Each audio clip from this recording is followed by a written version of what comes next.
সুপ্রিয় শিক্ষার্থী, আসসালামু আলাইকুম। আশা করছি তোমরা সবাই ভালো আছো,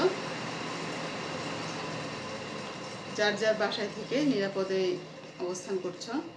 আজকে তোমাদের সামনে আমি যে বিষয়টি আলোচনা নিয়ে এসেছি সেটি হলো চেঞ্জিং ন্যারেটিভ স্টাইল, যেটিকে তোমরা ন্যারেশন হিসেবে চেনো। এটি আমাদের ইংরেজি দ্বিতীয় পত্রের 7 নম্বর প্রশ্নোত্তর। সেই বিষয়টি আজকে আমরা আলোচনা করব। এখানে ন্যারেশন আমরা জানি দুই প্রকার, ডাইরেক্ট এবং ইনডাইরেক্ট। পরীক্ষার প্রশ্নপত্রে ডাইরেক্ট থেকে ইনডাইরেক্ট অথবা ইনডাইরেক্ট থেকে ডাইরেক্ট যে কোনো একটি আসতে পারে। ন্যারেশন মানে আমরা জানি উক্তি।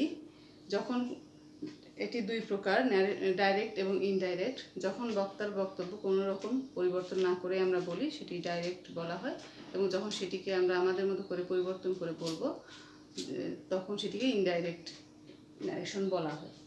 এখানে দেখো আমি লিখেছি ডাইরেক্ট এবং ইনডাইরেক্ট। পরীক্ষার প্রশ্ন আসলে ডাইরেক্ট থাকতে পারে যেটিকে ইনডাইরেক্ট করতে হবে, অথবা ইনডাইরেক্ট থাকবে যেটাকে ডাইরেক্ট করতে হতে পারে। এটি আসার সংখ্যাটা কিছুটা কম, এটি মূলত আসে, তারপরেও আমাদের দুটোই শিখতে হবে। তাহলে প্রথমে যেহেতু একটি সেন্টেন্সের ন্যারেটিভ স্টাইল পরিবর্তন করতে গেলে অনেকগুলো বিষয় খেয়াল রাখতে হয়, সেই জন্য আজকে আমরা একদম প্রথমে প্রিলিমিনারি বিষয়গুলোই কিন্তু আলোচনা করব একদম প্রথম থেকে, যাতে প্রত্যেকটি বিষয় একবার তোমাদেরকে মনে করিয়ে দেওয়া যায়, এবং যখন তোমরা সেন্টেন্সটি পরিবর্তন করবে প্রত্যেকটি ছোট ছোট বিষয় মনে রাখলে তবে একটি পরিপূর্ণ সঠিক সেন্টেন্স তোমরা কিন্তু লিখতে পারবে। তাহলে প্রথমে দেখো আমি একটি বাক্য লিখেছি, the man said I am very tired. এই বাক্যের তোমাদের পরীক্ষায়ও এরকমই বাক্য দেওয়া থাকবে। আমরা জানি যে ন্যারেশনটি প্যাসেজ আকারে দেওয়া থাকবে, অনেকগুলো বাক্য পরপর দেওয়া থাকবে। আমি একটি সেন্টেন্স নিয়েছি, সেটিকে আমরা আগে কীভাবে পরিবর্তন করতে হবে সেটি শিখে নেব।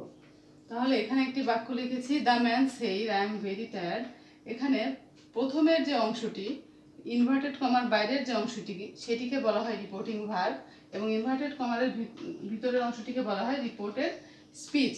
আমাদেরকে রিপোর্টিং ভার্বটিকে দেখে রিপোর্টেড স্পিচকে পরিবর্তন করতে হবে। যদি রিপোর্টিং ভার্বটি প্রেজেন্ট টেন্সে থাকে তাহলে সাধারণত রিপোর্টেড স্পিচের কোনো পরিবর্তন করতে হয় না, কিন্তু পরীক্ষার প্রশ্নপত্রে সাধারণতই ভার্বটি পাস্ট টেন্সে থাকে, এবং যার ফলে রিপোর্টেড স্পিচকে আমাদেরকে বিভিন্ন প্রকার টেন্সে পরিবর্তন করতে হয়। সেই বিষয়টি আমরা একটু পরে আলোচনা করছি। তাহলে দেখো এখানে আমি লিখেছি চেঞ্জিং ন্যারেটিভ স্টাইলের ক্ষেত্রে যে বিষয়গুলো খেয়াল রাখতে হবে, অনেকগুলো বিষয় আমাদেরকে খেয়াল রাখতে হবে। সর্বপ্রথম রিপোর্টিং ভার্বের পরিবর্তন। এই যেটিকে আমরা রিপোর্টিং ভার্ব বলছি, আমরা যখন ডাইরেক্ট থেকে ইনডাইরেক্ট করব তখন এই ভার্বটিকে আমাদের পরিবর্তন করতে হবে। এরপরে আছে ইনভার্টেড কমা উঠিয়ে ওখানে লিঙ্কার বসানো। এই যে ইনভার্টেড কমা দিয়ে আমরা রিপোর্টিং ভার্ব এবং রিপোর্টেড স্পিচকে আলাদা করেছি, যখন আমরা ইনডাইরেক্ট করব তখন কিন্তু এই ইনভার্টেড কমা আর থাকবে না। তখন আমাদেরকে এখানে এটি উঠিয়ে দিয়ে মাঝে একটি লিঙ্ক, একটা যুক্ত করার জন্য কিছু শব্দ এখানে অ্যাড করতে হয় বিভিন্ন সেন্টেন্স অনুযায়ী, সেটিও আমরা পরে আলোচনা করছি। লিঙ্কে বসাতে হয়। তাহলে দ্বিতীয় পরিবর্তন হলো কমা উঠিয়ে সেখানে একটি যুক্ত করার জন্য একটি শব্দ বসানো, এবং তারপরে আমাদের পরিবর্তন করতে হবে হলো পার্সন। রিপোর্টেড স্পিচে বিভিন্ন রকম পার্সন দেওয়া থাকবে। আমরা জানি যে পার্সন 3 প্রকার, ফার্স্ট পার্সন, সেকেন্ড পার্সন এবং থার্ড পার্সন। রিপোর্টেড স্পিচে যে পার্সনগুলো থাকবে সেগুলোকে ইনডাইরেক্ট টেন্সে পরিবর্তন করার সময় প্রত্যেকটি পার্সনকে আমাদের পরিবর্তন করতে হবে। এটিও একটি গুরুত্বপূর্ণ বিষয়। এরপরে আছে টেন্স পরিবর্তন। আমরা রিপোর্টেড স্পিচের যে টেন্সগুলো থাকবে সেটিও রিপোর্টিং ভার্বটি যদি পাস্ট টেন্সে থাকে তবে রিপোর্টেড স্পিচের টেন্সগুলো প্রত্যেকটা টেন্সকে আমাদের কিন্তু পরিবর্তন করতে হবে কিছু নিয়ম অনুযায়ী। এরপরে আছে কিছু শব্দের পরিবর্তন। বেশ কিছু শব্দ রয়েছে যেগুলো ইনডাইরেক্ট স্পিচে থাকলে ডাইরেক্ট এসে পরিবর্তন করতে হয়, সেই শব্দগুলো আমরা এরপরে আলোচনা করছি। তাহলে প্রথমে আমরা দেখছি রিপোর্টিং ভার্ব এর পরিবর্তন। রিপোর্টিং ভার্বে যদি ডাইরেক্ট স্পিচে সে বা সেইট থাকে, রিপোর্টিং ভার্বে যদি ডাইরেক্ট স্পিচে সে বা সেইট থাকে, যেরকম I said, you are my friend, এই ধরনের যদি থাকে যে সে বা সেইট শুধু রয়েছে, কোনো অবজেক্ট আসলে নাই, সেক্ষেত্রে ইনডাইরেক্ট স্পিচে এসে সে বা সেইটই আমরা রাখতে পারবো। কিন্তু যদি ডাইরেক্ট স্পিচে সে টু অথবা সেইট টু থাকে, I said to him, he said to me, এরকম সে টু বা সেইড টু থাকে, সেটিকে আমরা কিন্তু ইনডাইরেক্ট স্পিচে পরিবর্তন করব টেল অথবা টোল্ড হিসেবে। অর্থাৎ সে টু যদি থাকে সেটি টেলে পরিবর্তন হবে, সেই টু থাকলে সেটিকে আমাদের টোল্ডে পরিবর্তন করতে হবে। এরপরে যে গুরুত্বপূর্ণ পরিবর্তনটি আমাদের আছে সেটি হলো পার্সন পরিবর্তন। ডাইরেক্ট স্পিচে, রিপোর্টেড স্পিচে যে পার্সনগুলো থাকবে প্রত্যেকটি পার্সনকে আসলে পরিবর্তন করতে হবে। তাহলে দেখো আমি লিখেছি রিপোর্টেড স্পিচ এর ফার্স্ট পার্সন রিপোর্টিং ভার্ব এর সাবজেক্ট অনুযায়ী পরিবর্তন করতে হবে। অর্থাৎ রিপোর্টেড স্পিচে যে ফার্স্ট পার্সনগুলো থাকবে, আমরা জানি পার্সন 3 প্রকার, ফার্স্ট পার্সন, সেকেন্ড পার্সন এবং থার্ড পার্সন। ফার্স্ট পার্সন যেগুলো থাকবে I, we, our, us, me, my, এই ধরনের ফার্স্ট পার্সন যেগুলো থাকবে প্রত্যেকটিকে আমরা পরিবর্তন করব রিপোর্টিং ভার্বের সাবজেক্ট অনুযায়ী। রিপোর্টিং ভার্বের সাবজেক্ট কী আছে সেই অনুযায়ী আমরা পরিবর্তন করব। পরবর্তীতে আমি একটি সেন্টেন্স লিখে এটা তোমাদেরকে দেখিয়ে দিচ্ছি। এরপরে আছে রিপোর্টেড স্পিচে সেকেন্ড পার্সন রিপোর্টিং ভার্ব এর অবজেক্ট অনুযায়ী পরিবর্তন করতে হবে। অর্থাৎ রিপোর্টেড স্পিচে যে সেকেন্ড পার্সনগুলো থাকবে, আমরা জানি সেকেন্ড পার্সন কোনগুলো, ইউ, ইয়োর, ইউ, এই যেগুলো আছে, ইয়োর সেলফ, যতগুলো আছে সেকেন্ড পার্সন, প্রত্যেকটি সেকেন্ড পার্সন আমরা পরিবর্তন করব হলো রিপোর্টিং ভার্বের অবজেক্ট অনুযায়ী। ধরো আই সে টু হিম আছে, তাহলে হিম অনুযায়ী আমাদেরকে পরিবর্তন করতে হবে। তাহলে সেকেন্ড পার্সনগুলো আমাদেরকে পরিবর্তন করতে হচ্ছে রিপোর্টিং ভার্বের অবজেক্ট অনুযায়ী। এরপরে রিপোর্টেড স্পিচে যদি থার্ড পার্সন থাকে, তাহলে আমরা জানি থার্ড পার্সন কোনগুলো, হি, শি, ইট, যে কোনো ধরনের নাম, দেয়ার যতগুলো আছে, দে, দেয়ার, দেম। তাহলে থার্ড পার্সন যদি থাকে রিপোর্টেড স্পিচে, থার্ড পার্সনগুলোকে কিন্তু আর পরিবর্তন করতে হবে না। তাহলে পার্সনের যে পরিবর্তনের কথা আমরা বললাম, এখানে আমি 3টি সেন্টেন্স লিখেছি সেটি তোমাদেরকে আরও ভালো করে বলার জন্য। দেখো, প্রথমে আমি একটি সেন্টেন্স লিখেছি, he said to me I have enjoyed. তাহলে আমরা এতক্ষণ যেটা শিখলাম, এটি রিপোর্টিং ভার্ব, এটি রিপোর্টেড স্পিচ, ইনভার্টেড কমা। যখন আমি ডাইরেক্ট থেকে ইনডাইরেক্ট করছি তখন দেখো, আমি যেহেতু এর আগে বলেছি সেইড টু থাকলে সেটি পরিবর্তন হয়, এখানে সেইড টু উঠে গিয়ে আমি টোল্ড বসিয়েছি, এখানে আমি কমা উঠিয়ে দিয়েছি। এখানে যে শব্দটি আছে এটিকেই লিঙ্কার বলা হয়, এটা আমি পরবর্তীতে আলোচনা করছি। তাহলে পার্সন পরিবর্তনের ক্ষেত্রে এখানে রিপোর্টেড স্পিচে আমরা দেখছি একটি ফার্স্ট পার্সন আছে। তাহলে আমি যেটা বললাম যে ফার্স্ট পার্সনগুলো রিপোর্টিং ভার্বের সাবজেক্ট অনুযায়ী পরিবর্তন হবে। সেটি কীরকম, রিপোর্টিং ভার্বের সাবজেক্ট রয়েছে হি। তাহলে দেখো, এখানে আমি যখন ইনডাইরেক্ট করলাম, he told me that, IT পরিবর্তন হলো, ফার্স্ট পার্সন পরিবর্তন হলো সাবজেক্ট অনুযায়ী। এবং এখানে যেহেতু পার্সনের এটি সাবজেক্টিভ ফর্ম রয়েছে, আমরা হিরও সাবজেক্টিভ ফর্ম, এখানে হি আসলো। তাহলে দেখো, হি টোল্ড মি দ্যাট, পার্সনটি পরিবর্তন হয়ে আইটা হয়ে গেল হি, আর টেন্স পরিবর্তন করে হি হ্যাড এনজয়েড। তাহলে আমরা এখানে পার্সন আবার একটু ক্লিয়ার হয়ে গেলাম, ফার্স্ট পার্সন সাবজেক্ট অনুযায়ী পরিবর্তন করলাম। দ্বিতীয় বাক্যটিতে দেখো, he said to Karim you are a lucky person. তাহলে এখানেও আমরা দেখছি সেকেন্ড পার্সন একটি রয়েছে, সেকেন্ড পার্সন আছে, সেটি আমরা কি বললাম, সেকেন্ড পার্সনটি অবজেক্ট অনুযায়ী পরিবর্তন হবে। তাহলে এখানে রিপোর্টিং ভার্বের অবজেক্টকে করিম, তাই তো, করিম হলো থার্ড পার্সন, কিন্তু এখানে সেকেন্ড পার্সন আছে, আমাদেরকে এই অনুযায়ী পরিবর্তন করতে হবে। তাহলে আমরা দেখো, যখন পরিবর্তন করেছি, হি টোল্ড ইউ দ্যাট, এখানে ইউটি অবজেক্ট অনুযায়ী পরিবর্তন হয়ে, ইউ যেহেতু সাবজেক্টিভ ফর্মে আছে এই স্পিচটিতে, আমরা করিমের পরিবর্তে আমরা এখানে প্রোনাউন বসিয়েছি, করিম অনুযায়ী এখানে আসলো হলো হি। তাহলে he told you that he was a lucky person. এখন কথা হলো যে যখন আমরা একই রকম সাবজেক্ট এবং পরবর্তী 2টি সাবজেক্ট একই হয়ে যাচ্ছে, তখন আমরা জানি যে নামের প্রথম অক্ষর বসাতে হয়, এক্ষেত্রে আমরা এখানে করিমে কে ইউজ করতে পারি। কিন্তু যেটি আমাদের মূল বিষয় সেটি হলো যে সেকেন্ড পার্সন পরিবর্তন, সেটি অবজেক্ট অনুযায়ী হি হয়ে গেল। এরপর তৃতীয় বাক্যটিতে দেখো, he said to you he has drawn a picture. তাহলে এখানে কি আছে, কোন পার্সন আছে, হ্যাঁ এটি হলো থার্ড পার্সন। তাহলে এটিকে যখন আমরা ইনডাইরেক্ট করব তখন দেখো সেটি কিন্তু আর পরিবর্তন হবে না, যেটা আমরা প্রথমে বললাম, হি টোল্ড ইউ দ্যাট, এখানে দেখো থার্ড পার্সন হওয়ার কারণে সেটি আর পরিবর্তন না হয়ে হি বসেছে। তাহলে এরকম থার্ড পার্সনের যে ফর্মটি থাকবে সেটি যখন আমরা পরিবর্তন করব সেটি আর পরিবর্তন হবে না পার্সন অনুযায়ী। তাহলে he told you that he had drawn a picture. তবে এখানে উইয়ের ক্ষেত্রে কিছুটা ব্যতিক্রম আছে, সেটি আমি দেখাচ্ছি।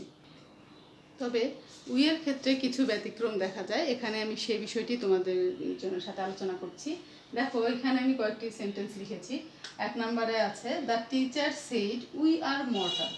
এখানে উই ফার্স্ট পারসন হওয়া সত্ত্বেও এটি দ্বারা যদি সমগ্র মানব জাতিকে বোঝায়, উই যখন ফার্স্ট পারসন কিন্তু তারপরেও রিপোর্টেড স্পিচ পড়ে যদি বোঝা যায় যে এটি দ্বারা সমগ্র মানব জাতিকে বোঝাচ্ছে, অথবা যে বক্তা এবং যে শুনছে, স্পিকার এবং লিসনার, তাদের উভয়ই এর ভিতরে অন্তর্ভুক্ত, সেই ক্ষেত্রে কিন্তু উই শব্দটির আর পরিবর্তন হবে না। সেখানে ইনডাইরেক্ট স্পিচে উই হিসাবেই বসবে। তাই সেটি কীরকম, এখানে দেখো আমি দুইটি বাক্য লিখেছি। The teacher said we are mortal. তাহলে শিক্ষক বললেন যে আমরা মরণশীল। তাহলে এইখানে এই উই দ্বারা আমরা জানি যে সকল মানব জাতি বোঝাচ্ছে, সকলেই মরণশীল। তাই সেই ক্ষেত্রে যখন আমরা ইনডাইরেক্ট করব, দেখো সেখানে আমরা উইকে আর পরিবর্তন করতে পারছি না। তার মানে উই যখন গোটা মানব জাতির সবাইকে বোঝাবে তখন সেই উই আর পরিবর্তন হবে না, যে কারণে ইনডাইরেক্ট স্পিচে the teacher said that we are mortal. তারপরে এই বাক্যে আরেকটি বিষয়ও আছে যেটি পরে আবার আলোচনা করব, যে যদি রিপোর্টেড স্পিচটি ইউনিভার্সাল ট্রুথ হয়, চিরন্তন সত্য হয়, সেই ক্ষেত্রে কিন্তু সেই রিপোর্টেড স্পিচের টেন্সের আর পরিবর্তন করতে হয় না। এটি আমরা যখন টেন্স পরিবর্তন করব তখন আমরা আরেকবার তোমাদেরকে স্মরণ করিয়ে দেব। 2 নম্বর বাক্যে দেখো আমি লিখেছি he said to me we should do our duty. সে আমাকে বলল যে আমাদেরকে আমাদের ডিউটি, দায়িত্বগুলো পালন করতে হবে। তার মানে এখানে শুধু অবজেক্টকেই বলে নাই যে তুমি তোমার দায়িত্ব পালন করো, এখানে এই উই দিয়ে স্পিকার নিজেকে এবং লিসনার দুইজনকে কিন্তু সম্পৃক্ত করেছে। তাহলে যখন উই শব্দটি স্পিকার এবং লিসনার উভয়কেই সম্পৃক্ত করবে, সেই ক্ষেত্রে আমরা রিপোর্টেড স্পিচের যখন পরিবর্তন করব সেই উইটিও আর পরিবর্তন হবে না।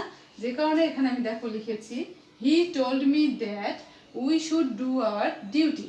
এছাড়াও আরেকটি উইয়ের ব্যবহার আমরা দেখতে পাই, সেটা হলো এডিটোরিয়ালের ক্ষেত্রে, সংবাদপত্রের সম্পাদকীয়ের ক্ষেত্রে যদি উই শব্দটি ব্যবহার করা হয়, সেখানে কিন্তু কোনো ব্যক্তিকে বোঝায় না। এখানে এই উই বলতে সংবাদপত্রটিকেই বোঝানো হয়।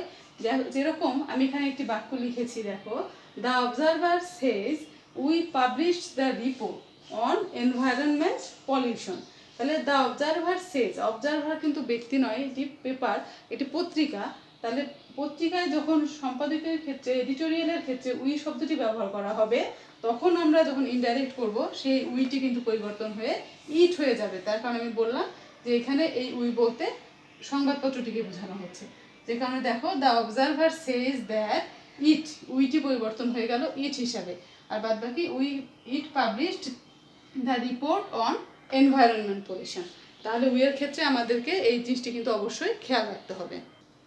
এরপরে যে পরিবর্তনটি আমরা আলোচনা করব সেটি হলো টেন্সের পরিবর্তন। তাহলে যখন রিপোর্টিং ভার্বটি পাস্ট টেন্সে থাকছে, তখন আমরা জানলাম যে রিপোর্টেড স্পিচের টেন্সটি পরিবর্তন করতে হবে। এখন আমাদেরকে এই অংশের জন্য কিন্তু অবশ্যই তোমাদেরকে টেন্সের ধারণাটা পরিষ্কার রাখতে হবে। তুমি যখন ন্যারেশন করছো, তোমাকে অবশ্যই একবার টেন্সটার রিভিশন দিয়ে আসতে হবে, যে টেন্স কত প্রকার, কী কী, সেগুলোর স্ট্রাকচার কীরকম। এটি যদি তুমি না জানো, যেটি সমস্যা হয় আমরা দেখেছি, যে তুমি জানছো যে কী করতে হচ্ছে কিন্তু সেটির স্ট্রাকচার তোমার আবার মনে নেই। তো যখন তুমি টেন্সটে পরিবর্তন করবে, তার আগে তুমি ন্যারেশন পড়ার সময় অবশ্যই তোমার টেন্সের ধারণাটিকে আরও একটু পরিষ্কার করে নিবে। তাহলে এখানে আমি আলোচনা একটু করছি। দেখো রিপোর্টিং ভার্বের পাস্ট টেন্স থাকলে, যদি রিপোর্টিং ভার্বটি পাস্ট টেন্সের থাকে, অর্থাৎ সেইড থাকে অথবা সেইড টু থাকে, তবেই কিন্তু রিপোর্টেড স্পিচটির টেন্স পরিবর্তন করতে হয়।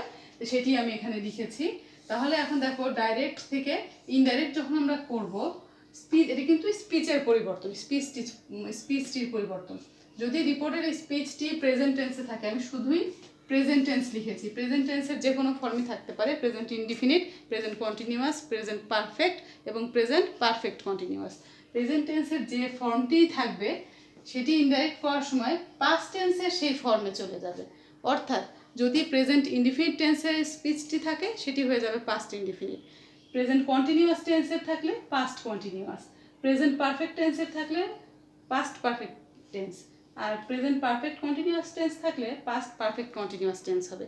তাহলে এই যে তুমি এটি জানলে যে পাস্ট টেন্সে পরিবর্তন হচ্ছে, তাহলে কিন্তু তোমাকে জানতে হবে যে কোন ভার্বটি থাকলে কোন ভার্বে পরিবর্তন হবে। এই জন্যই তোমাদেরকে আমি বললাম যে টেন্সের বিষয়টি খুবই ভালোভাবে আয়ত্তে রাখতে হবে তোমার ন্যারেশন করার জন্য। তাহলে আমরা বললাম যে প্রেজেন্ট টেন্সে যদি স্পিচটি থাকে, যে ফর্মেই থাকুক, সেটিকে আমরা পাস্ট টেন্সে পরিবর্তন করব। এরপরে অনেক সময় রিপোর্টেড স্পিচটি পাস্ট ইনডিফিনিট টেন্সে থাকতে পারে। যদি পাস্ট ইনডিফিনিট টেন্সে থাকে, সেটিকে আমরা পাস্ট পারফেক্ট টেন্সে পরিবর্তন করব। ঠিক আছে, এটা খেয়াল রাখতে হবে। যখন পাস্ট ইনডিফিনিট টেন্স থাকবে, আমরা সেটিকে পাস্ট পারফেক্ট টেন্সে পরিবর্তন করব। আবার যদি রিপোর্টেড স্পিচটি পাস্ট পারফেক্ট টেন্সেই থাকে, এটি মাথায় রাখতে হবে, যদি পারফেক্ট টেন্সেই থাকে সেই ক্ষেত্রে কিন্তু ইনডাইরেক্ট স্পিচে এসে সেটির আর পরিবর্তন করার প্রয়োজন পড়ছে না। অর্থাৎ পরিবর্তন করার প্রয়োজন পড়ছে না মানে কিন্তু তোমার টেন্সটি পরিবর্তন করতে হচ্ছে না, তোমার পার্সন পরিবর্তন, অন্যান্য শব্দের পরিবর্তন কিন্তু হবে। এটি আমি শুধুই টেন্সে আলোচনা করছি, তোমার টেন্সটি আর পরিবর্তন হচ্ছে না। অর্থাৎ হ্যাড প্লাস ভার্বের পাস্ট পার্টিসিপল থাকলে সেটি পরিবর্তন করে হ্যাড প্লাস ভার্বের পাস্ট পার্টিসিপলে থাকবে। এটা শুধু টেন্সটা পরিবর্তন করতে হবে না। এরপর অনেক সময় ফিউচার ইনডিফিনিট টেন্স থাকতে পারে। অর্থাৎ তোমরা জানো ফিউচার ইনডিফিনিট টেন্সের সাহায্যকারী ভার্ব শ্যাল অথবা উইল। শ্যাল উইল থাকলে সেটিকে আমরা ইনডাইরেক্ট স্পিচে শুড উড আমরা করতে পারবো, ওটার পাস্ট ফর্মে যেতে হবে। যদি ফিউচার কন্টিনিউয়াস টেন্স থাকে, ফিউচার কন্টিনিউয়াস টেন্সে আমরা জানি শ্যাল বি উইল বি থাকতে পারে, সেটিকে আমরা ইনডাইরেক্ট স্পিচ করার সময় শুড উড প্লাস বি, এবং কন্টিনিউয়াস টেন্স মানে আমরা জানি ভার্বের সাথে আইএনজি, ভার্ব প্লাস আইএনজি। আমি সংক্ষিপ্তভাবে স্ট্রাকচারটি লিখে দিয়েছি, তোমাদেরকে মাথায় রাখতে হবে।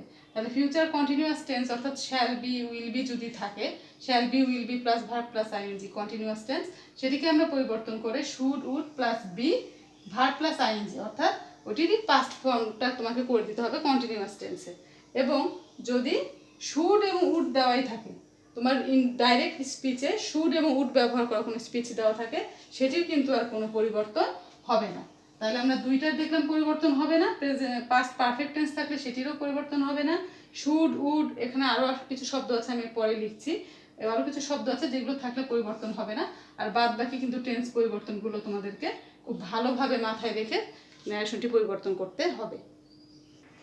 তাহলে এতক্ষণ আমরা যে টেন্স পরিবর্তনের কথা বললাম, তোমরা যারা টেন্স বিষয়ে খুবই ভালো জানো তাদের সমস্যা নেই, কিন্তু তারপরেও যারা একটু মনে করো যে আমার মনে থাকছে না বা আমার একটু সমস্যা হচ্ছে, তাদের জন্য যদি আমরা সংক্ষিপ্তভাবে ভার্বের চার্টটি করি, তাহলে এই প্রকারে আসতে পারে। ঠিক আছে, তোমরা যারা মনে করো যে না সমস্যা হচ্ছে, মনে থাকছে না কোন ভার্বটি থাকলে কোন ভার্ব, সেক্ষেত্রে আমি একটু সংক্ষিপ্তভাবে একটু লিখেছি, তোমাদের জন্য একবার আমি সেটি বলে দিচ্ছি। দেখো এখানে আমি লিখেছি, তার মানে সবসময় কিন্তু এই পরিবর্তনটি একটু খেয়াল রাখতে হবে। যখন রিপোর্টিং ভার্বটি পাস্ট টেন্সে থাকবে, এটি কিন্তু মাথায় রাখতে হবে যে তখনই আসলে পরিবর্তনটা হচ্ছে যখন রিপোর্টিং ভার্বটি পাস্ট টেন্সে থাকছে। তাহলে রিপোর্টিং ভার্বটি পাস্ট টেন্সে থাকলে ভার্বগুলো নিচের উপায়ে পরিবর্তন করা যায়। তাহলে আমরা যেটা বললাম যে এই টেন্স থাকলে এই টেন্স, সেটিরই আমরা ভার্বের সংক্ষিপ্ত রূপটাই আসলে এখানে নিয়ে এসেছি। যেরকম ডাইরেক্টে যদি এম ইজ থাকে, সেটিকে আমরা ইনডাইরেক্ট যখন করছি সেটি হয়ে যাচ্ছে ওয়াজ, অর্থাৎ প্রেজেন্ট টেন্সের এম ইজ হয়ে যাচ্ছে পাস্ট টেন্সের ওয়াজ। যদি আমরা জানি যে এম ইজ দুটি সিঙ্গুলারের ক্ষেত্রে, আর হলো প্লুরালের ক্ষেত্রে ব্যবহার হয়, তাহলে যদি ডাইরেক্টে আর থাকে সেটিকে আমরা ইনডাইরেক্টে করবো হলো ওয়্যার। তার মানে এই দুটিতে আমরা দেখলাম যে প্রেজেন্ট টেন্সের ফর্ম থাকলে সেটি হয়ে যাচ্ছে হলো পাস্ট টেন্সে। এরপরে প্রেজেন্ট টেন্সেরই যেটি আছে প্রেজেন্ট পারফেক্ট টেন্স, সেখানে আমরা জানি সাহায্যকারী ভার্ব হ্যাভ এবং হ্যাজ, সেটি আমি দেখো সংক্ষিপ্তভাবে এখানে শুধু হ্যাভ আর হ্যাজই লিখেছি। তাহলে হ্যাভ আর হ্যাজ যদি থাকে, সেটিকে আমরা ইনডাইরেক্ট যখন করব, আমরা বলেছি একটু আগে যে টেন্সের প্রেজেন্ট পারফেক্ট টেন্স থাকলে হবে পাস্ট পারফেক্ট টেন্স, সেটিরই সংক্ষিপ্তভাবে এখানে আমরা বলছি যে হ্যাভ এবং হ্যাজ থাকলে সেটি ইনডাইরেক্টে এসে হয়ে যাচ্ছে হলো হ্যাড, অর্থাৎ পাস্ট পারফেক্ট টেন্স। জিনিসটা একই, জাস্ট আমি ভার্বটিকে তোমাদের জন্য সুবিধার্থে একটু আলাদা করে লিখেছি। যদি ডাইরেক্ট স্পিচে তাহলে ওয়াজ এবং ওয়্যার থাকে, ওয়াজ এবং ওয়্যার যদি থাকে অর্থাৎ পাস্ট ইনডিফিনিট টেন্স, সেক্ষেত্রে হয়ে যাবে, আমরা বলেছিলাম পাস্ট পারফেক্ট টেন্স, সেটি আমি এখানে লিখেছি হ্যাড প্লাস বিন।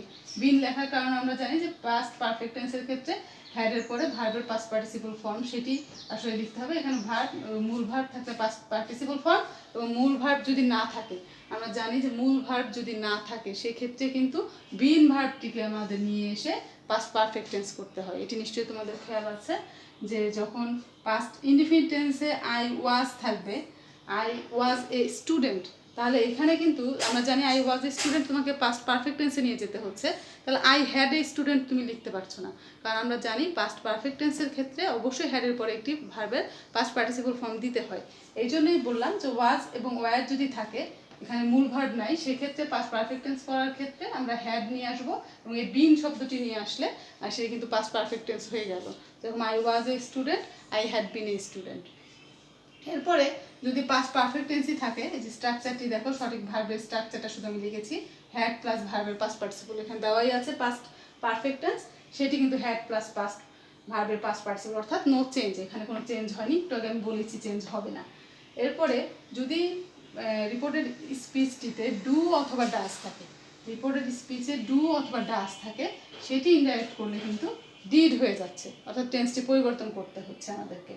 এরপরে ফিউচার টেন্সের ক্ষেত্রে উইল, এছাড়াও কিছু মডাল ভার্ব আছে ক্যান, মে, উইল, ক্যান, মে, এই শব্দগুলো যদি ডাইরেক্ট স্পিচে থাকে, সেটিকে যখন আমরা ইনডাইরেক্ট করব তখন উড, কুড, মাইট, সেটির পাস্ট ফর্ম, কন্ডিশনাল ফর্মে চলে যাবে আর কি। এরপরে ওড টু একটি আছে, ওড টু একটি ভার্ব আছে, ওড টু যদি থাকে সেটি কিন্তু আর পরিবর্তন হয় না, সেটিও ইনডাইরেক্ট স্পিচে ওড টুই থাকবে।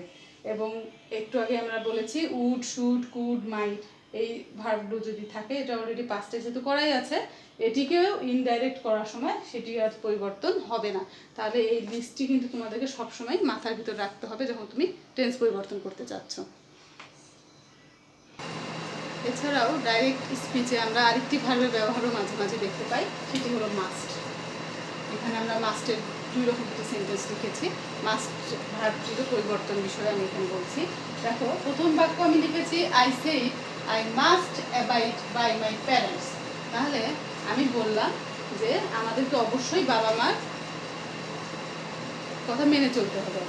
তাহলে যদি মাস্ট শব্দটি দিয়ে বাধ্যবাধকতা এবং চিরন্তন কোনো বিষয় বোঝায়, মাস্ট শব্দটি দ্বারা বাধ্যবাধকতা অথবা চিরন্তন কোনো বিষয় বোঝায়, সেই ক্ষেত্রে যখন আমরা ইনডাইরেক্ট করব, মাস্টের আর কোনো পরিবর্তন করার প্রয়োজন নাই। কিন্তু যদি মাস্ট কথাটি সাধারণ অর্থে বোঝায় যে আমাকে কোনো কাজ করতে হবে, দেখো দ্বিতীয় বাক্যটি আমি লিখেছি I said I must do the work, আমি অবশ্যই কাজটি করব।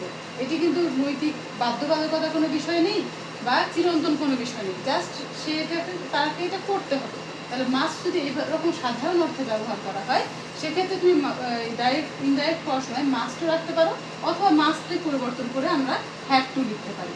কিন্তু যখন বাধ্যবাধকতা বোঝাবে তখন কিন্তু মাস্টের আর পরিবর্তন করার প্রয়োজন নেই, মাস্ট ভার্বটি মাস্টটি থাকবে। এটা পূর্ববর্তী যে আমরা চারটা করলাম সেখানে একটা এটি যুক্ত হবে যে মাস্ট যখন নৈতিক বাধ্যবাধকতা বা চিরন্তন কোনো বিষয় বোঝাবে তখন ইনডাইরেক্টে মাস্টই থাকবে, আর মাস্ট যখন সাধারণ অর্থে ব্যবহার করা হবে তখন ডাইরেক্ট ইনডাইরেক্ট স্পিচে সেটিকে আমরা হ্যাভ টু এ পরিবর্তন করতে পারি। তাহলে আজকে এই পর্যন্তই আমরা আলোচনা করে শেষ করছি। পরবর্তী ক্লাসে আমরা এরপরে আমাদের যেটা বাক্য থাকলো সেটার কতিপয় শব্দের পরিবর্তন সেটি নিয়ে আলোচনা করব, এবং একটি একটি করে সেন্টেন্স নিয়ে আমরা টেন্স এবং লিঙ্কার যে শব্দটি আমি বলেছিলাম এই প্রত্যেকটা বিষয় পরবর্তী ক্লাসে আমরা আলোচনা করব। তোমরা সকলেই ভালো থাকো এবং সকলেই নিরাপদে থাকো, এই কামনা করে আজকের মতো শেষ করছি।